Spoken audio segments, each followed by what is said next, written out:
اب وہی نہیں ہے تو پھر شریعت کی بالادستی بھی باقی نہیں رہی. تو بالادستی کس کی ہے؟ تو بالادستی خدا کی، رسول کی، خدا کے بھیجے ہوئے دین کی نہیں ہے. بالادستی انسانوں کے سماج نے جو طے کر لیا اس کی ہو گئی.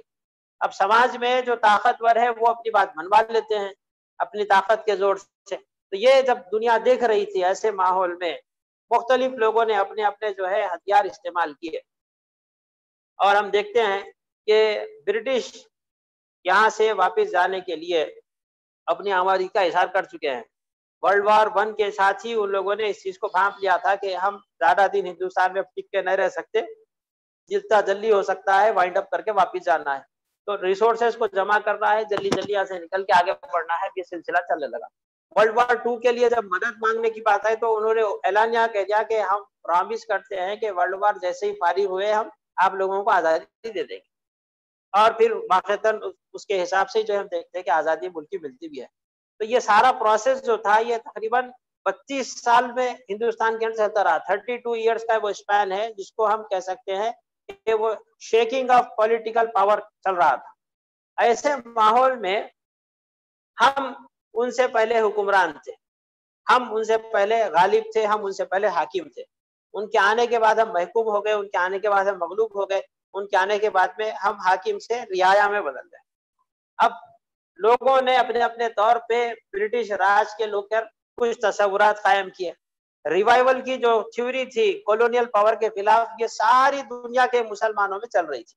اب دنیا کے الگ الگ خطوں میں ہم دیکھیں گے تو میپ میں اگر آپ دیکھیں تو افریقہ میں، ایجپٹ میں جو لوگ ہیں وہاں پہ کچھ ہے، جزیرۃ العرب کے اندر کچھ ہے، اور خود ترکی کا کچھ تصور ہے، اور پھر ایران کا کچھ تصور ہے، اور انڈیا کا سب کانٹیننٹ کا کچھ تصور ہے. یہ سارے الگ الگ اپنے اپنے کاموں میں لگے.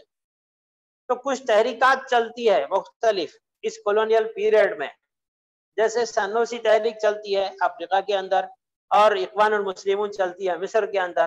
اور اسی طریقے سے ہم دیکھتے ہیں کہ ترکی سے جن کو تڑی پار کی سزا دے کے بھگا دیے تھے ایگزائل کر کے، اب وہ شریف حسین صاحب خود جو ہے خلیفہ بننے کے خوابوں میں ہیں کیونکہ اتاترک خلافت کے اختتام کا اعلان کیا ہوا ہے. تو جیسے ورلڈ وار ختم ہوگی، اقتدار جب ہینڈ اوور کرنے کا موقع آئے گا تو کچھ ٹکڑے ہم سے جو ہے آپ پھینک دیے تو مہربانی، یہ بھیک تک مانگ چکے تھے. اور وہ شریف حسین میک موہن کا کرسپونڈنس پولیٹیکل ہسٹری کے اندر یہ ڈیٹیل جو آ جاتی ہے، اس کا آج کے ٹاپک سے ڈائریکٹ ریلیشن شپ ہے. مسلمانوں کا سیاسی غلبہ دینی غلبے کے لیے ناگزیر ہے. جب تک مسلمانوں کے پاس سیاسی غلبہ نہ ہوگا دینی غلبہ حاصل نہیں ہو سکتا. اس ماحول میں کچھ پرسنالٹیز نے مسلمانوں کے احیاء کے لیے، ریوائول کے لیے 3 پرنسپلز پیش کیا. پہلا پرنسپل یہ تھا کہ دیکھو تم مغلوب ہو، تم غالب نہیں ہو سکتے، تم محکوم ہو، تم حاکم نہیں ہو سکتے. اگر حاکم بننا ہے یا غالب بننا ہے تو اس کا سب سے آسان فارمولا یہ ہے جو آج ڈومیننٹ ہے تم ویسے بن جاؤ، انگریزوں کی نقل کرو. تو سر سید احمد خان انگریزوں کی نقل کرو کے فارمولے پر مسلمانوں کا کچھ اسکیمز پیش کرتے رہے. دوسرا فارمولا یہ تھا کہ مسلمانوں کے زوال کے اصل اسباب کیا ہے اس کی تحقیق ہو. معلوم ہوا کہ علم سے دوری، علم کے ذرائع سے دوری، نالج جو کہ بیس ہوتا ہے چیزوں کا، وہ بیس جو ہے مسلمانوں کے پاؤں کے نیچے سے ہٹ گیا. لہذا علم کے احیاء کی کوشش ہو، علم کے ذریعے سے امت میں پھر سے وہ شعور بیدار کیا جائے اور پھر اجتماعیت کا نظام بھی ان کو سمجھایا جائے. تیسرا یہ تھا کہ جب انالیسس ہو ہی رہی ہے تو پھر جہاں سے جو اچھائی ملتی ہے اسے قبول کرنا چاہیے بغیر کسی تعامل کے. اگر کولونیل پاورز میں کچھ اچھائیاں ہیں ان کے سسٹم کی، ان کو ٹیمپرریلی اڈاپٹ کرنا پڑ سکتا ہے، اڈاپٹ کر لے، اور ساتھ میں پھر یہ جو دینی جذبہ ہے اس کو بھی جو ہے یوز کرے اتحاد کے سورس کے طور پر. تو یہ 3 الگ الگ تصورات تھے، اور ان 3 تصورات میں ہم دیکھتے ہیں کہ کچھ پرسنالٹیز ہیں جن کا بڑا رول ہے. جیسے جمال الدین افغانی کا نام آتا ہے کتابوں میں. یہ ماڈرن ٹرینڈز کے دینے والوں میں انڈیویجول ہے لیکن ان کا کارنامہ بڑا ہے. انہوں نے پین اسلامزم کا تصور پیش کیا. دنیا کے الگ الگ ممالک میں بٹے ہوئے مسلمان، جغرافیکل کنٹریز میں بٹے ہوئے مسلمان اپنی وہ نیشنل آئیڈینٹی یا کنٹری بیس آئیڈینٹی کو رہنے دیں ویسے ہی برقرار، لیکن اسلام کی بنیاد پر اپنے آپ کو ایک مان لے، کامن فیکٹر بنا دے. پین اسلامزم کا تصور. اس کو لے کر جمال الدین افغانی اپنے وطن سے دکن آئے. جب یہاں پہ دکن میں نظام کے دور میں کوئی ان کو سپورٹ نہیں ملا تو یہاں سے نکل کر جو ہے پھر وہ مصر گئے. مصر میں ان کو محمد عبدوہ کا سپورٹ ملا. وہاں انہوں نے عروۃ الوثقیٰ نام کی میگزین چالو کی. اور پھر وہاں سے جب ان کو ایگزائل کیا برٹش تو وہ فرانس گئے اور پھر وہاں پہ فرینچ میں میگزین چالو کیے. وہاں سے نکالے تو وہ جو ہے یہاں سے رشیا گئے اور رشین میں میگزین چالو کرے. وہاں سے نکالے گئے تو واپس جرمنی آئے, وہاں پہ میگزین چالو کرے. زندگی ان کی سفر پہ گزرتے رہی. جہاں جہاں گئے وہ پین اسلامزم کے تصور کو کھول کھول کے پیش کرتے رہے وضاحت کے ساتھ. اب ان کے جو اسٹوڈنٹ بھی تھے, ساتھی بھی تھے, وہ تھے محمد عبدوہ. وہ مصر میں برقرار رہے, انہوں نے مصر کے اندر اس چیز کو جاری رکھا. ان کے شاگرد ہوئے رشید رضا.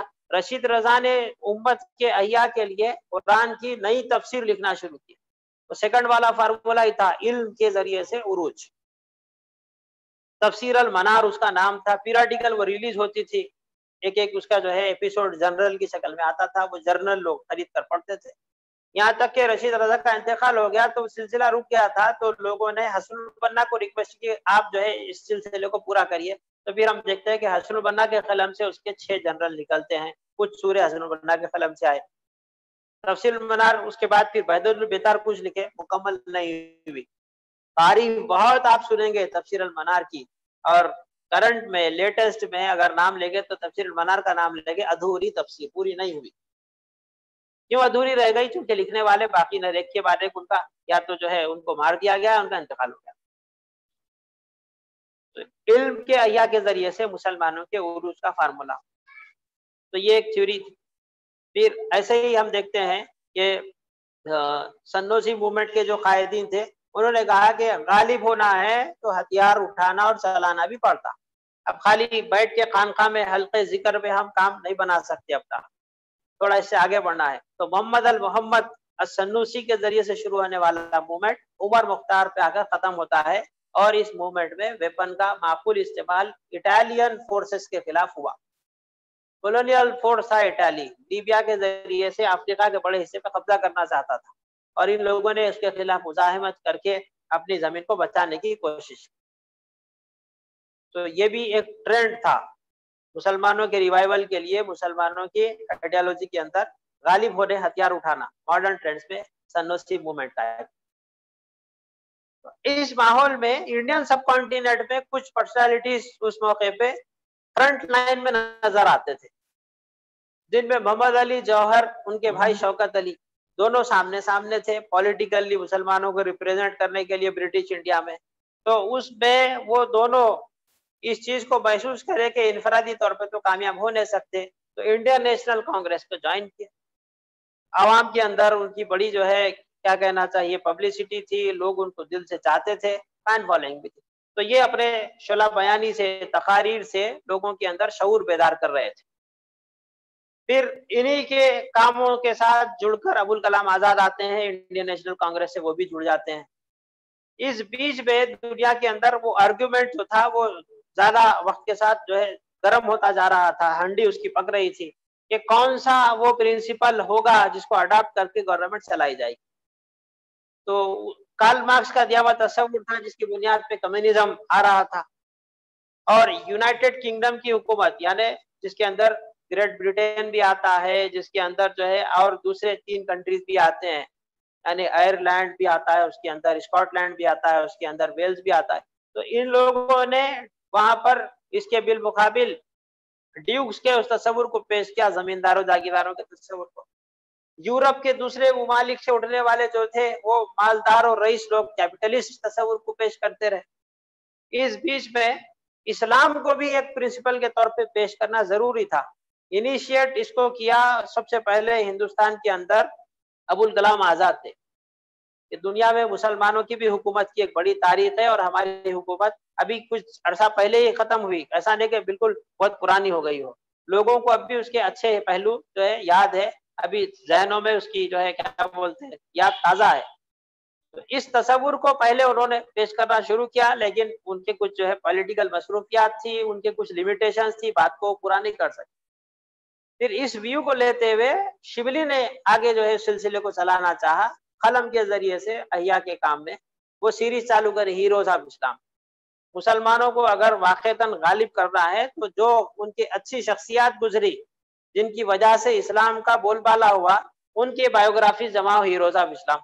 ظاہری بات ہے کہ شبلی نے یہ فارمولا چرایا تھا، ٹھیک ہے، ہماری گیدرنگ میں ایسی زبان ہم استعمال کرتے ہیں، لیکن عوام میں ہم جائے تو تھوڑا پاس و لحاظ کریں، اس قسم کے الفاظ عوام میں ہم استعمال نہیں کریں۔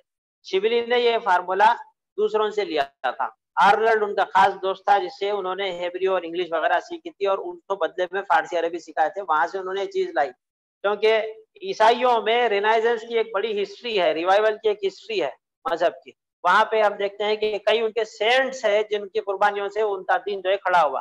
تو ویسے ہی شبلی کو بھی محسوس ہوا، ہم ہیروز آف اسلام کی سیریز شروع کرتے ہیں، تو ہم دیکھتے ہیں کہ الفاروق، الغزالی، النعمان، المامون اور سیرت النبی اور اورنگزیب کی بایوگرافی، یہ سارے جو ہے بایوگرافیز کی ایک سیریز ان کے قلم سے آئی۔ مزید اپنے اس ریسرچ کے سلسلے کو اورینٹلسٹ اسکالرز کا جواب دینے کے لیے دارالمصنفین ادارہ قائم کر دیے۔ مرے بعد ادارہ چلتا رہے گا، کام جاری رہے گا اسی نیت سے، اور آج بھی ادارہ چل رہا ہے اور اپنے کام میں کامیابی کے ساتھ آگے بڑھ رہا ہے۔ ان کے جانشین سلیمان ندوی اس چیز کو کیری آن کرے۔ اس ماحول میں جب آزاد کوئی تحریر لکھ دیتے تو پھر اس کے بعد اس کا کوئی جواب اضافہ کمی بیشی کر رہا ہے تو سلیمان ندوی اس پہ کچھ قلم کہیں اٹھا دیتے تھے۔ تو ایک نوجوان اس وقت کا عالم دین تھا سید ابو العلا مودودی، اس نے ان لوگوں کی تحریرات کو پڑھتے ہوئے بغور جائزہ لیا اور بعض موقعوں پہ ان کی تحریرات سے آگے کیا فوائد نقصانات آ سکتے ہیں اس کے وضاحت کرتے ہوئے لکھنا شروع کیا۔ تو حکومت الہیہ کا قیام یہ پہلا ٹائٹل تھا جس پہ ابوالکلام آزاد نے لکھا۔ پھر حکومت الہیہ کیا ہوتی ہے اس پہ سلیمان ندوی لکھے۔ ان دونوں کی تحریر کے پڑھنے کے بعد مولانا مودودی کو یہ احساس ہوا کہ دونوں نے بھی بات کو ادھورا چھوڑ دیا، مکمل نہیں کیا، لہٰذا انہوں نے حکومت الہیہ کے قیام کے تعلق سے ایک ڈیٹیل میں جو ہے سیریز آرٹیکلز کی چلے۔ میگزین کا ایک ادارہ خرید چکے تھے، ترجمان قرآن، اس کے تحت جو ہے وہ اپنے افکار کو پھیلاتے تھے، اچھے لکھنے والوں کو موقع بھی دیتے تھے اس کے حساب سے۔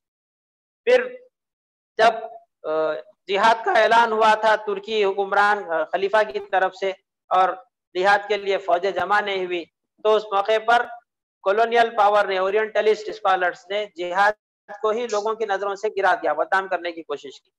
تو محمد علی جوہر جامع مسجد پہ بڑی جو ہے سرد آہ کھینچتے ہوئے بولے تھے کہ اے کاش کوئی ہوتا مسلم نوجوان اٹھتا اور دنیا کو بتاتا کہ جہاد ہے کیا۔ اور سننے والے سامعین میں وہ 21 سالہ نوجوان بیٹھا ہوا تھا ابو العلا مودودی، وہ جو ہے تیاری کرتے ہیں، محنت کرتے ہیں، 3 سال کے اندر الجہاد فی الاسلام لکھ کے ایک جواب دنیا کو دیتے ہیں۔ تو یہ پہلا کنفرنٹیشن تھا ورلڈ کے خلاف مولانا مودودی کا، اس سے پہلے آرٹیکل چلتے رہتے تھے۔ اب شبلی نے جو سیریز شروع کی تھی ہیروز آف اسلام، مولانا مودودی نے ریئلائز کیا کہ شبلی کا جو آئیڈیا ہے، آئیڈیا تو اچھا ہے لیکن پختہ نہیں ہے، ہیروز آف اسلام کی سیریز لکھنا چاہیے، مگر ہیرو ہے کون اور کس بنیاد پہ ہیرو طے کیا جائے گا؟ اب ہارون رشید کا بیٹا ہے مامون، اس کو ہیرو بولنا چاہیے کیا؟ اب شبلی کی سیریز میں تو وہ ہیرو ہے، بایوگرافی لکھے وال مامون۔ تو مولانا مودودی نے اس چیز کے تعلق سے بتایا کہ جن لوگوں نے دین اسلام کے احیاء کے لیے، امت مسلمہ کے ڈومیننس کے لیے کام کیا، وہ ہیرو ہے۔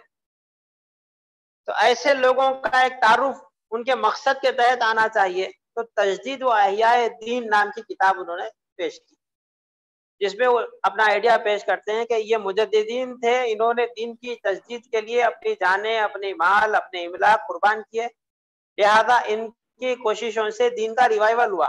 یہ ہے ہیروز آف اسلام، جس میں وہ عمر بن عبدالعزیز رحمۃ اللہ علیہ سے شروع کر کے ابن تیمیہ، امام ابو حنیفہ، امام ابو یوسف اور پھر مجدد الفسانی، ولی اللہ محدث دہلوی، یہ سب کو کور کرتے لاتے اور بتاتے تھے کہ ان لوگوں نے علمی طور پر اسلام کے ریوائول کے لیے کوشش کی، ان لوگوں نے عملی طور پر اسلام کے ریوائول کے لیے کوشش کی، نتیجتاً آج ہم کو دین پہنچا۔ یہ ایک دو ساتھیوں کے شاید مائک میرے علاوہ بھی آن ہے، تھوڑا خیال کریے، آواز آ رہی ہے۔ تو میں عرض کر رہا تھا کہ مولانا مودودی نے تجدید و احیاء دین میں شبلی کی اس سیریز کے تعلق سے ان کی نظر میں جو چیز ضروری تھی اس کو پیش کیا، نام لیے بغیر، اشارہ کیے بغیر۔ یہ علمی جو ہے کمال تھا مولانا مودودی کا لوگوں کے کاموں پہ جواب لکھتے تھے، لیکن ان کو جواب دے رہے بلکہ نام کے ساتھ اشارہ نہیں ہوتا تھا۔ اب اس بیک گراؤنڈ کے ساتھ آپ لوگ جب پڑھیں گے تجدید و احیاء دین تو آپ کو کچھ اور ہی اس کتاب کی قوت کا احساس ہوگا۔ سرسری پڑھے تو کتاب کی اہمیت کا اندازہ نہیں ہوتا۔ جب یہ کتاب آئی تو فوراً جو ہے شبلی کے شاگرد کو بہت برا دکھا سلیمان ندوی کو، تو وہ اس کے اوپر جو ہے بہت چھپتا ہوا جملہ بولے، اس سے تو جو ہے نبوت کی بو آ رہی۔ یہ ہمارے حیدرآباد کی زبان میں تو ہم بولتے شال میں لپٹ کے مارنا، تو سلیمان ندوی جو ہے کچھ ایسا ہی کر دیا مولانا مودودی کے ساتھ۔ بولیے کہ مرزا غلام احمد قادیانی بھی ہے، دین کے تعلق سے شروع میں بہت اچھا لکھتا تھا، بہت اچھا بولتا تھا، بعد میں جا کے جھوٹے نبی ہونے کا دعویٰ کرا۔ تو کئی مودودی بھی شروع میں تو اچھا لکھتے رہے کتاباں، لیکن اب دیکھو کیسے باتیں لکھ رہے ہیں، یار صرف اس لیے کہ ان کے استاد کا جواب دینے کی کوشش کرے نا، نام لیے بغیر۔ بہرحال پھر وہ مولانا مودودی ایک تو خط ان کو لکھے، پھر ایک دو آرٹیکل دوسرے اور سیریز میں آگے آئے، تو پھر ان کو احساس ہو گیا سلیمان ندوی کو میں غلط سوچ رہا تھا۔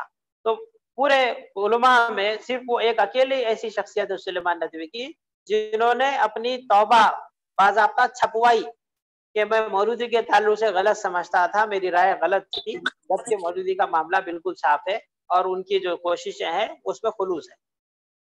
اور مولانا مودودی نے جو ان کو خط لکھا تھا وہ بھی پبلش ہو گیا ہے، اس میں مولانا مودودی بتاتے ہیں کہ بھائی میری نظر میں تجدید کا کام جماعت کے ذریعے سے بھی ہوتا، ایک اکیلا آدمی مجدد بن کے کام کرے گا یہ بھی پاسبل ہے، اور کچھ لوگ مل کے متحدہ طور پہ کوشش کریں گے جہاد کی یہ بھی پاسبل ہے۔ اور مولانا مودودی تو یہاں تک لکھے کہ میں خود شبلی، عبد الماجد دریابادی، سلیمان ندوی وغیرہ ہم کو مجددین کی جماعت کا حصہ سمجھتا ہوں۔ پھر امت کے اندر عقیدے کا جو بگاڑ تھا اس کو دیکھتے ہوئے مولانا مودودی نے 4 بنیادی اصطلاحات لکھی، الہ، رب، عبادت اور دین۔ اس کو کھول کے جو ہے نہایت ہی علمی انداز میں پیش کیا۔ الہ بولے تو کیا معنی، رب بولے تو کیا معنی، عبادت کے کیا معنی، دین کے کیا معنی۔ یہ 4 ٹرمینالوجیز کو لے کے امت میں جتنی غلط فہمیاں تھی ان ساری غلط فہمیوں کا ازالہ ہوا۔ کچھ لوگ بہت گرم ہوئے، ناراض ہوئے، کیونکہ مولانا مودودی نے اس کے اندر خالص توحید کو پیش کر دیا تھا، الہ اور رب اور دین کے تصور کو لے کر۔ اور عبادت کے تصور میں تو اتنی وسعت کے ساتھ میں لکھا بتایا کہ اگر کوئی مومن ہوگا تو اس کی زندگی کی ایک ایک ادا عبادت ہوگی، ایک ایک کام عبادت ہوگا۔ کچھ خاص مخصوص مناسک اور مراسم کا نام عبادت نہیں ہے، خدا کی تابع داری میں جو زندگی گزرتی ہے اس زندگی کا ہر عمل عبادت ہے۔ اب اس کی وضاحت آئی ہے کتابوں کے اندر۔ عبادت کے معنی بندگی ہے، بندگی کو ماننے کے معنی میں بھی آتی ہے، پوجا پرستش کے معنی میں بھی آتی ہے۔ پھر اس کے آگے پھر تفہیم القرآن لکھنا شروع کیے، 26 سال تک وہ سلسلہ چلتا رہا، جیلوں میں بند ہوئے تو وہاں پہ بھی لکھتے رہے۔ تو ایک موڑ ایسا آ گیا تھا کہ ہندوستان میں برٹش کا اعلان جب ہو گیا ملک آزاد ہوگا اور ہم یہاں سے جا رہے ہیں، ہم گئے تو یہاں پہ حکومت کون سنبھالتے؟ یہاں آ کر انڈین نیشنل کانگریس سے کچھ لوگ خفا بھی تھے، اور مسلم لیگ اس موقع پر اپنا ایک ویو پیش کرتی ہے کہ مسلمان ایک الگ قوم ہے۔ اقبال نے بھی ابتداءً اس چیز کو سپورٹ کر دیا، 2 نیشن تھیوریز، 2 قومی نظریہ۔ تو مولانا مودودی نے اقبال کے 2 قومی نظریے کا پارشل فیور کیا، نصف حامی بھرے کے واقعتاً مسلمان ایک الگ قوم ہے، مگر سیاسی طور پہ اقتدار کے 2 ٹکڑوں کے مولانا مودودی فیور میں کچھ نہ لکھے۔ آپ پڑھ سکتے ہیں وہ مسئلے قومیت کے تعلق سے ان کی کتاب جو ہے چھپتی ہے باضابطہ۔ پھر وہ جتنا بھی ٹرموائل پیریڈ تھا اس کے اوپر اسلام اور موجودہ سیاسی کشمکش آپ پڑھ سکتے ہیں۔ اگر پرانی والی کسی کو کاپی مل جائے تو اس میں بہت ساری چیزیں ملے گی، نئے والی کاپی میں سے تو میں سمجھتا ہوں تھوڑا نچوڑ کے جان نکال دیا جیسا ہے۔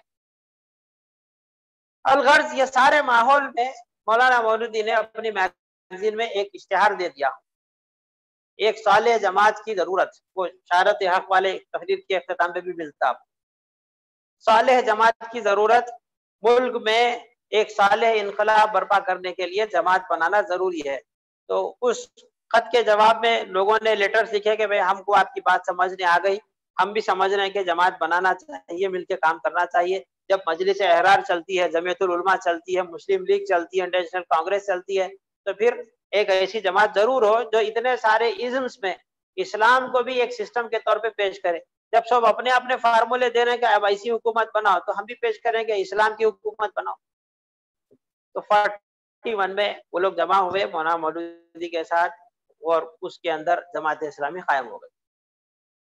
اور پارٹیشن سے ذرا پہلے ہی مولانا مودودی کو احساس تھا ملک تو 2 ٹکڑے ہو ہی جاتا اور جو ہے آگے مستقبل کے لیے انہوں نے مجبوری کی حالت میں مسلم ڈومیننٹ ایریا پاکستان کو اڈاپٹ کیا. تو جاننے سے پہلے ایک تقریر نیچے جا کے مدراس میں کیے تھے. کب کیے تھے؟ مارچ میں. اگست میں پارٹیشن ہوتا ہے.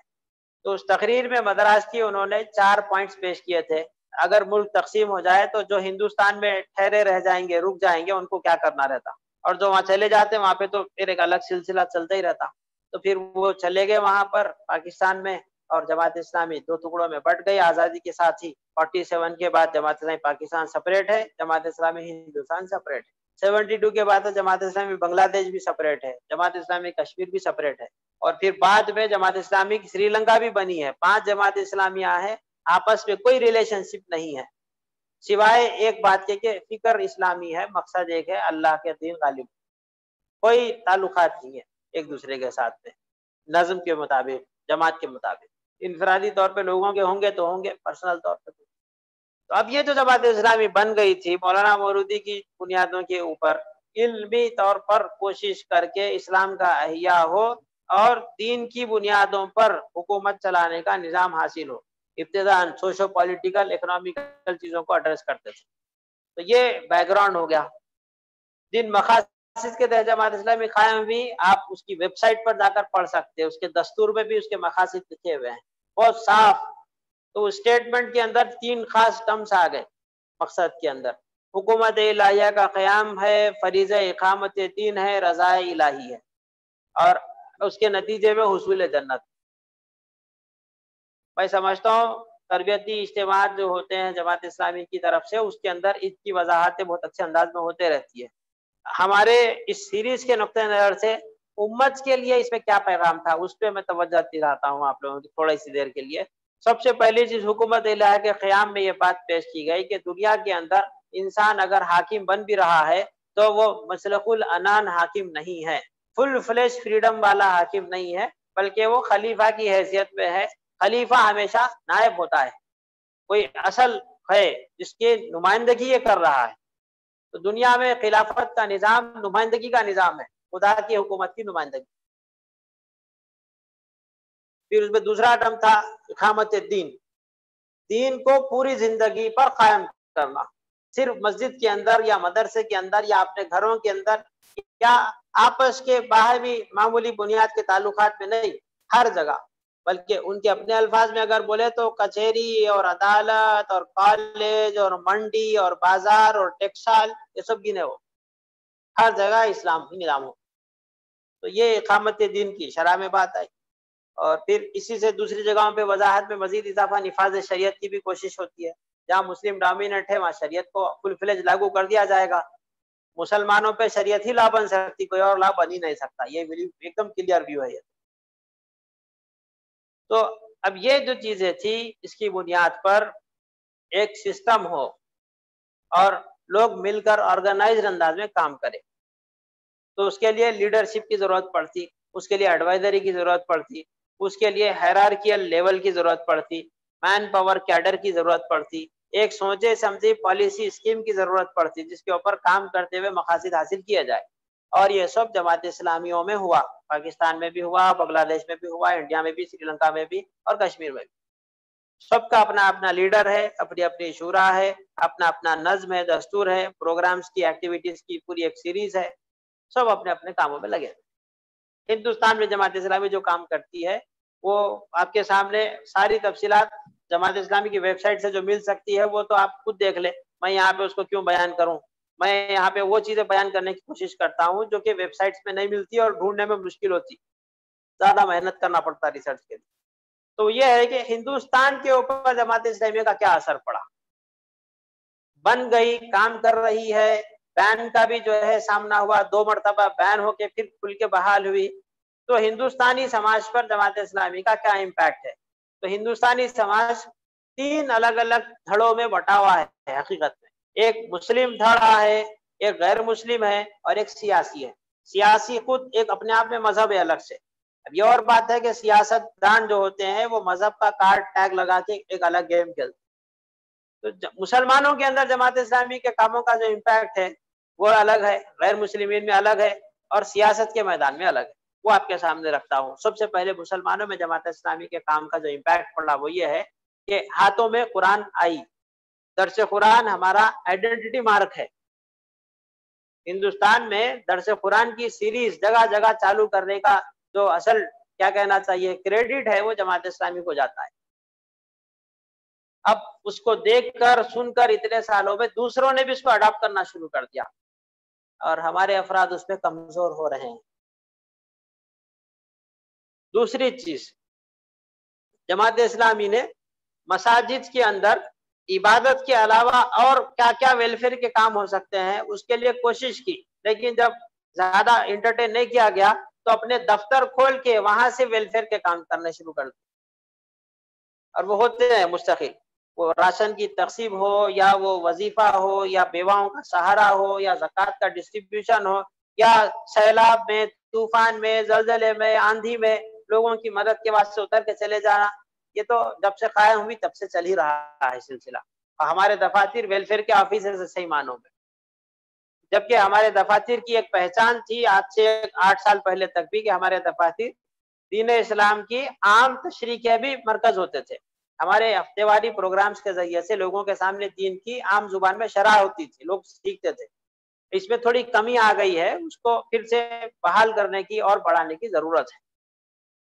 تیسرا امپیکٹ جو سماج کے اوپر پڑا ہے، مسلم سماج کے اوپر پڑا ہے، وہ یہ ہے کہ جماعت اسلامی کے وابستہ افراد نے، کیڈر نے لوگوں کے سامنے نظم کے مطابق زندگی گزارنے کی ایک مثال پیش کر دی. ایک نیشنل لیڈر ہوتا، اسٹیٹ لیڈر ہوتا، لوکل لیڈر ہوتا، ان کے آپس میں جو ہے ٹیمز ہوتے، درمیان میں کوارڈینیشن رہتا، مل کے کام کرتے. تو کلیکٹیو اسٹرگل کیسے ہو، سسٹم کے مطابق کام کیسے ہو، اس کی ایک لائیو ایگزامپل تو موجود. اگر کوئی کرنا چاہتا ہے اس فارمولے پہ کام، جماعت اسلامی کو دیکھ کر جو ہے وہ ٹرائل کر لے. یہ ایک بڑا اچیومنٹ ہے. دوسرا جو حصہ ہے برادران وطن، غیر مسلم عوام کے اوپر جماعت اسلامی کا کیا امپیکٹ پڑا. اب اس معاملے میں ہندوستان کی ہی بات کرتا ہوں، دوسروں کی بات نہیں کرتا. ہندوستان کے اندر ایک بہت بڑی تعداد سناتن دھرم کے ماننے والوں کی ہے. ہم عام زبان میں ہندو بول دیتے ہیں ان کو. اس میں ورنا سسٹم ہے، لوگ الگ الگ ذات پات میں بٹے ہوئے ہیں. تو یہ جو لوگ الگ الگ ذات پات میں بٹے ہوئے ہیں ان میں جو الائٹ ہوتے ہیں براہمن اور شتری، یہ جماعت اسلامی کو پسند نہیں کرتے. کیوں پسند نہیں کرتے؟ کیونکہ ان کی نظر میں جماعت اسلامی ان کے لیے سب سے بڑا خطرہ ہے. براہمن مسلمانوں سے نفرت کرتے، سب سے زیادہ جماعت اسلامی سے نفرت کرتے. کیوں؟ کیونکہ مسلمانوں نے لوگوں کے ہاتھوں میں کتاب دے دی، لوگوں کو علم پہنچا دیا، جبکہ ان کے دھرم کے اندر علم کے اوپر مونوپولی قائم ہے براہمن کی. براہمن جس کو چاہتا ہے پڑھا سکتا ہے، جو چاہتا ہے اتنا ہی پڑھاتا. اور مسلمانوں کے پاس میں یہ بریک نہیں ہے، یہ جس کو چاہے پڑھا سکتے. اور جماعت اسلامی سب سے زیادہ علم پھیلانے میں لگے ہوئی رہتی، لکھنے پڑھنے کی طرف توجہ دلاتی، اس لیے زیادہ نفرت.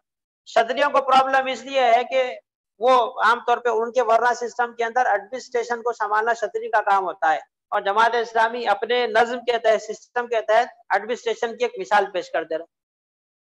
ہمارے لیڈر جو ہوتے جماعت اسلامی کے، ان کے کوئی پولیٹیکل پاورز نہیں ہے، اس کے باوجود ہندو شتریہ سماج ان کو ہمیشہ اپنے آستے چیلنجر کے جیسے ہی دیکھتا.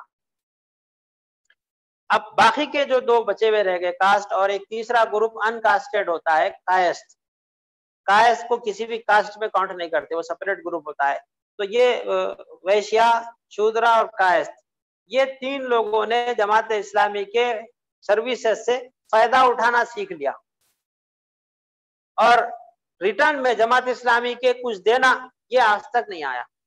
اب سوشل میڈیا جب سے ہاتھوں میں آئی ہے تو اب تھوڑا کریڈٹ مل رہا، تعریف وغیرہ جو ہے کھل کے لوگ کر رہے ہیں، ورنہ نہیں کرتے تھے. جو دیتے وہ لے لیتے تھے، جو ملا خوشی سے لے لیتے تھے. طوفان آیا امداد پہنچانے گئے، ویلکم، لے لیں گے. زلزلہ آیا امداد پہنچانے گئے، لے لیں گے. پریشان ہے علاج کے واسطے مدد کر دیے، کرا لیں گے. مگر جماعت اسلامی کے لیے اپنی طرف سے کچھ نہیں کریں گے، اور خود جماعت اسلامی نے ان سے کچھ لینا چاہا بھی نہیں آج تک. مگر شاید اب وقت بدل گیا ہے، پالیسی شفٹ کے بعد ان سے کچھ لینے کا وقت آ گیا ہے. اب بائی انڈرسٹینڈنگ، دو طرفہ انڈرسٹینڈنگ کی ضرورت پڑ رہی ہے. آگے اس تعلق سے لیڈرشپ کچھ بنائے گی اور لوگ کام کریں گے. ہمارا پروگرام متحمل نہیں ہے اس کے اوپر گفتگو کرنے کا. پھر یہ ورنا سسٹم سے ہٹ کر ایز اے ہول کرسچنز بھی ہے اور جو ہے دوسری کمیونٹیز بھی ہے، تو حقیقت یہ ہے کہ جماعت اسلامی نے ان کمیونٹیز کے اندر پینیٹریشن نہیں کیا. مین پاور بہت تھوڑا ہے، پورے man power with all influencers بھی کاؤنٹ کر لے جماعت اسلامی کا تو 2 لاکھ سے زیادہ نہیں ہوگا آج کی ڈیٹ میں، اور 70 سال میں تو اور کم تھا فریکشن. تو اتنی چھوٹی تعداد کو لے کر اتنی بڑی انڈین پاپولیشن میں منگل اپ ہونا، اپنا امپیکٹ کریٹ کرنا ذرا مشکل بھی تھا. پھر بھی جو ہو سکتا تھا ہم نے کوشش کی، روپیے میں سے 8 آنے حاصل کرنے میں کامیاب ہو گئے. اور ان جنرل جو ویو لوگوں کی نظر میں بنا ہوا ہے وہ یہ ہے کہ یہ لوگ اچھے لوگ ہیں، ویلفیئر کا کام اچھا کرتے ہیں، مگر مسلم اسٹیٹ بنانے کی خواہش ہے. یہ ذرا ٹیڑھا معاملہ ہے. یہ ایک جنرل تاثر ہے لوگوں کا. اور ہم نے تو پبلش کیا ہوا ہے کہ ہم چاہتے ہیں کہ اسٹیٹ مسلم ہو، اسلام اس کا قانون بنے. ہماری خواہش ہے، ہمارا عمل اسی کے لیے ہے. ہم اس کے لیے لوگوں کو کنوینس کرنا چاہ رہے ہیں، افہام و تفہیم کے ذریعے سے رائے عامہ ہموار کرتے ہوئے لوگوں کو سمجھا کر مطمئن کر کر ہم اس چیز کو حاصل کریں گے. یہی مقصد ہے. تعلیم کے ذریعے سے ہوگا تو اس کے ذریعے سے، خدمت ہے تو خدمت کے ذریعے سے بھی کریں گے. زور زبردستی سے ہم نہیں کر سکتے مقصد حاصل، ہتھیار اوزار استعمال کر کے نہیں کر سکتے حاصل، جہالت بدتمیزیوں سے نہیں کر سکتے حاصل، بےمانی دھوکے بازی سے نہیں کر سکتے حاصل. حاصل کرنے کا طریقہ وہی ہوگا جو انبیاء نے پیش کیا تھا. ہاں ہم ہمارے وقت کے حساب سے اس کو تھوڑا ماڈیفائی کر لیتے ہیں کیونکہ ریسورسز اور وسائل بدل گئے، لیکن بیسک پرنسپل تو وہی رہے گا، ایمانداری کے ساتھ اخلاق کی خوبیوں کو برقرار رکھتے ہوئے. تو طریقہ کار میں جماعت اسلامی کے ایکٹیویٹیز جو ہوتے ہیں اس کو آپ 2 فریکشن میں بانٹ سکتے ہیں. ایک انٹرنل فریکشن ہے جس میں یہی لوگ مل کر ایک دوسرے کے ساتھ اجتماعی نظام کو پختہ کرنا، مضبوط کرنا، ایک دوسرے سے سیکھ کے تربیت کرنے میں لگے ہوئے رہتے ہیں. اور دوسرا اس کا حصہ ہے عوامی ایکٹیویٹیز کا، جس میں عوام کے پاس جا کر اسلام کی عام زبان میں تفہیم کرتے ہیں. یہ لفظ تفہیم جماعت اسلامی کا ایک پیٹنٹ لفظ ہے. مولانا مودودی کی رائٹنگز میں وہ جھلکتا ہے، خواہ وہ قرآن کی تفسیر ہو یا حدیث کی شرح ہو یا دین اسلام کی فقہ کے مسائل کی وضاحت ہو. لیکن یہ جماعت اسلامی کی پہچان کے لیے سب سے اچھا ایلابریشن ہے. ہم لوگوں کے سامنے دین کی تفہیم کرتے ہیں، ان کو سمجھانے کے قابل بنا کر پیش کرتے ہیں آسان انداز میں. اسی وجہ سے مولوی طبقہ بھی ناراض ہوتا ہے کہ یہ لوگوں کے ہاتھوں میں جو ہے کتابیں پہنچا دے رہی ہے، بچے کو پکڑ کے دین سکھا دے رہے. ان کو تھوڑا یہ اندیشہ رہتا کہ ہمارے جو خانقاہی نظام ہے یا درس نظامی سے ہم جو کچھ حاصل کیے ہیں ہمارے قلعے ڈھہ جاتے. یہ اندیشہ رہتا، دل میں چور رہتا. اب ایک پہلو ہے، ایک تیسرا طبقہ ہے جس کو جیسا میں نے کہا وہ ہے سیاستدانوں کا طبقہ. تو یہ جو انڈیا کے پولیٹیکل ایونیوز ہے، ان لوگوں نے جماعت اسلامی کو ہمیشہ اپنے لیے سنگین خطرہ سمجھا. کبھی کھل کر برملا اظہار کر دیے، کبھی زبان سے اظہار نہیں کرتے لیکن اپنے دل کے خیال کے مطابق اقدام کرتے. اسی کا نتیجہ ہے کہ اندرا گاندھی کے زمانے میں بین لگتا ہے، پھر تھوڑا بحال ہوتے ہیں، کچھ چلتا ہے، پھر دوبارہ بین لگتا ہے راجیو کے زمانے میں، اور نرسمہا کے زمانے میں اوپن ہوتا. 2 بین جھیل چکی ہے جماعت اسلامی. کیس لڑ کر جیتی بھی ہے، اپنے کاموں کی نتیجے میں لوگوں کی نظروں میں جو اس کی اچھی امیج گڈ ول بنے ہوئی ہے اس کی وجہ سے کیسز جیتنے میں کامیاب ہوئی. تو سیاسی طبقہ ہم کو ہمیشہ خطرہ سمجھتا ہے، اسی نظر سے دیکھتا ہے. کیوں؟ کیونکہ ان کے پاس میں گورننس سسٹم چلانے کے لیے جو موجودہ فارمولا ہے یہی فارمولا بہترین ہے اور قیامت تک یہی فارمولا چلنا چاہیے، ایسا سمجھتے. اور جماعت اسلامی سے وابستہ جو افراد ہیں وہ دین کے غلبے کے لیے دنیا کے نئے ٹرینڈز کو دیکھتے ہوئے اپنی پرانی باتوں کو لیٹسٹ اور ماڈرن اپروچ کے ساتھ پیش کر رہے ہیں، اور اس طریقے سے پیش کر رہے ہیں کہ لوگ اسے کنوینس ہوتے جا رہے ہیں رفتہ رفتہ. میرا یہ ماننا ہے کہ اپنے محدود وسائل کے ساتھ جماعت اسلامی نے پچھلے 70 سالوں میں جو کوشش ہندوستان کے اندر کی ہے وہ نتیجوں کے لحاظ سے کامیاب ہے، مگر اس کے اندر امپروومنٹ کی بہت زیادہ گنجائش اب بھی باقی ہے. امپروومنٹ ہر میدان میں ہو سکتا ہے اور اس امپروومنٹ کے نتیجے میں ہی مقصد حاصل کرنے میں بھی ان کو کچھ نہ کچھ جو ہے راہیں کھلتی جائیں گی. اب آتے ہیں جماعت اسلامی کے طریقہ کار پہ جو میں نے گفتگو جو ہے شروع کی تھی اس کو آگے بڑھاتا ہوں. یہ الگ لوگوں کی آرا آ گئی بیچ میں.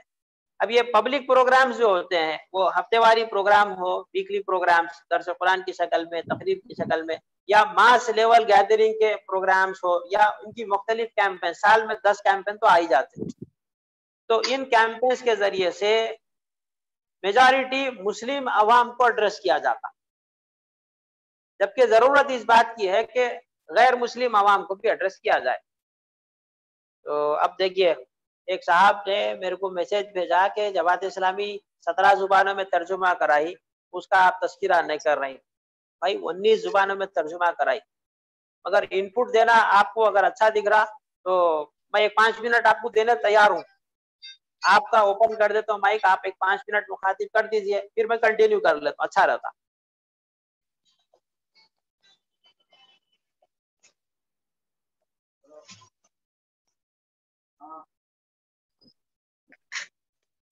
آواز بریک ہو رہی.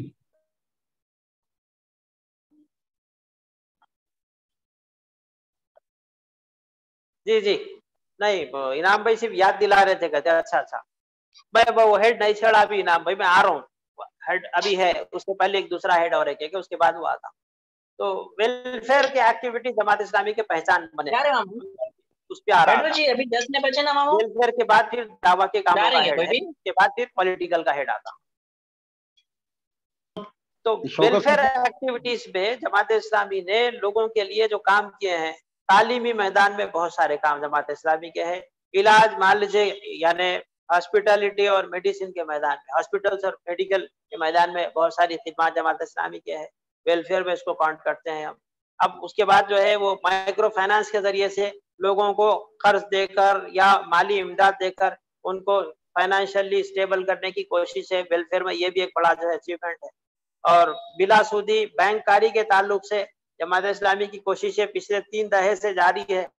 کچھ راہیں اس کی جو ہے کھل گئی ہے, اور چھوٹے لیول پر اس کی اوپننگ بھی ہوئی ہے, یعنی اسلامک بینکنگ کی ونڈوز کچھ تو اوپن ہوئی ہے دنیا میں. تعلیمی اداروں کے ذریعے سے تبدیلی کی کوشش جماعت اسلامی کی جاری ہے. تو کچھ جماعت اسلامی کی اونرشپ میں تعلیمی ادارے کم چلتے ہیں, نہیں کے برابر, لیکن جماعت اسلامی سے وابستہ افراد کے بہت سارے تعلیمی ادارے چلتے ہیں اور اسی مقصد کو out of the way help کرتے ہیں, یعنی سسٹم سے باہر رہتے ہوئے بھی اسی مقصد کے حصول کے لیے مدد کرتے ہیں. پھر دعوتی میدان میں اگر ہم آ جائے تو وہ مدراس کی تقریر میں مولانا مودودی نے جو 4 باتیں بیان کی تھی, اس کے اندر دعوت کے ہیڈ پہ تفصیل سے انہوں نے بات رکھی تھی کہ علاقائی زبانوں میں تراجم کی تیاری ہے اور ماہرین کی داعیوں کی تیاری ہے, تاکہ وہ دائی جا کر ان علاقوں میں دعوت و تبلیغ کا کام کر سکے.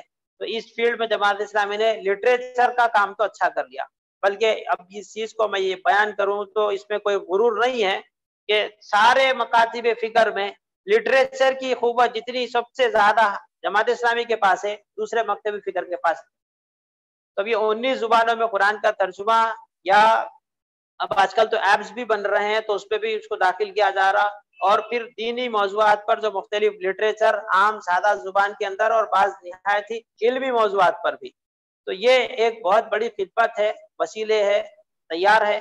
اگر پریزنٹ جنریشن اپنا مشن پورا نہیں کر سکتی تو اس لٹریچر کی بنیاد پر آنے والی جنریشن اس مشن کو پورا کر سکتی ہے. اتنا انتظام تو استحکام کا ہو گیا. مزید یہ ہوا کہ جماعت اسلامی نے دعوتی میدان میں ایک نئے اپروچ کو دنیا کے سامنے پیش کیا ہے. ماضی میں مشنری ورک کا جو ایک انداز تھا دعوتی کام کا, اس کے اندر ایک ہلکا سا شائبہ تھا لالچ کا. جماعت اسلامی نے اس اپروچ کو اڈاپٹ نہیں کیا.